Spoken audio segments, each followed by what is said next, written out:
bought my first snowboard when I was in high school from one of my best friends. His name was Eddie Chung. I remember the first day that he took me out and showed me how to ride it on the slopes, and it was the sorest I've ever been my whole life. But pretty soon after that, we were obsessed. All we did is talk about snowboarding.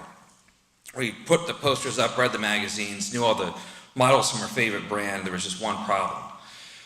We were growing up in Midland, Michigan, which if you've ever met a Michigander, they have their map that they can show you. It's right here. In Michigan, it's about as flat as the palm of my hand.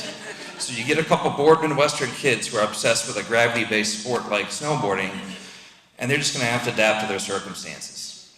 So that's how Eddie and I found ourselves in the parking lot of the Stratford Woods County Park one winter afternoon in about 11th grade. So we had two assets for this mission. One was my father's 1990 burgundy Volkswagen Vanagon camper van, which was those big kind of boxy things with the roof that flips up and there's a bed under there. Little 4-cylinder engine in the back with rear-wheel drive that's great at doing donuts in the snow.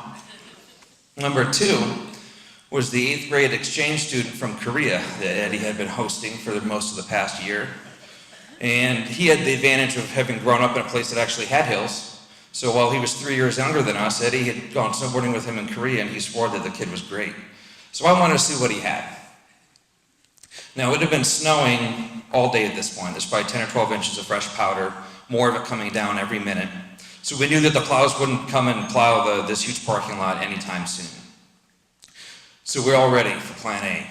Plan A looked like me in the front of the Vanagon, Eddie in the back kneeling, facing backwards with the back hatch open.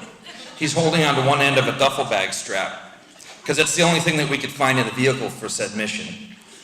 And the kid is outside the vehicle, right against the bumper, holding the other end of the strap. Plan A involved me driving straight for one of those 15 or 20 foot snow piles that kind of pile up after a couple months of winter in Michigan.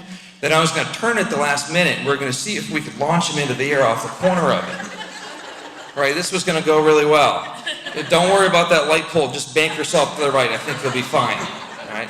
So Plan A went along pretty well up until the moment that we released him, and then he decided that it wouldn't be very hospitable for his host to fling him face first into an ice mountain, and we stopped right there. Plan B, okay, because I wasn't going to let this go. Plan B involved now lashing the duffel bag strap into the back hatch, so we had a little bit more maneuverability off the back bumper of this thing.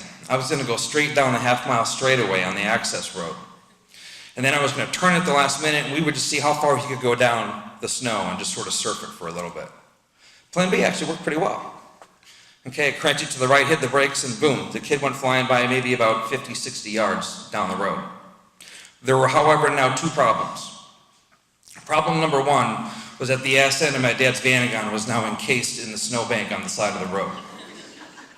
Problem number two was that I had to be at work in under an hour.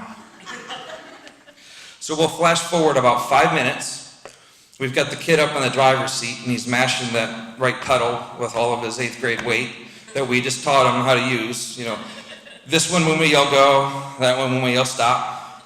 And Eddie and I are in the back up against the bumper like a couple linebackers, buried up to our thighs in snow, pushing with all of our might.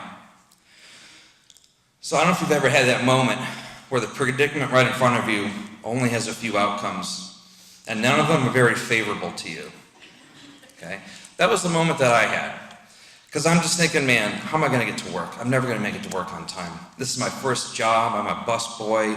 They're going to fire me. I'm going to tell my parents. I can't call a tow truck, but with Dad's AAA card, they're busy actually pulling people off the road, back onto the road somewhere. They're not going to come help out a bunch of knuckleheads in a park. There is no way I'm calling my dad. There's no way I want him to come and see the thought processes that were employed by his harebrained son for the past hour or so. So as I'm laying there and the exhaust is blowing down the back of my neck and my legs are getting flung with ice and slush, I could feel the anxiety kind of rising up as my heart was sinking. And then all of a sudden, it budged. Eddie and I gave it one big last little heave and the van popped up onto the road.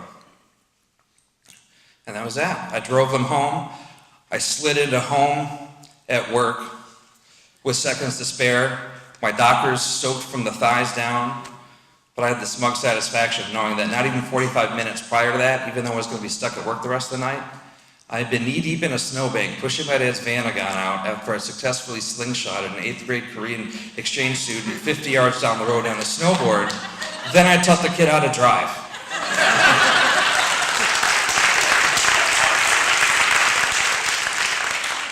But honestly, the most satisfying thing about telling this story here tonight is the fact that both of my parents are in the audience, and they drove here from Midland, Michigan.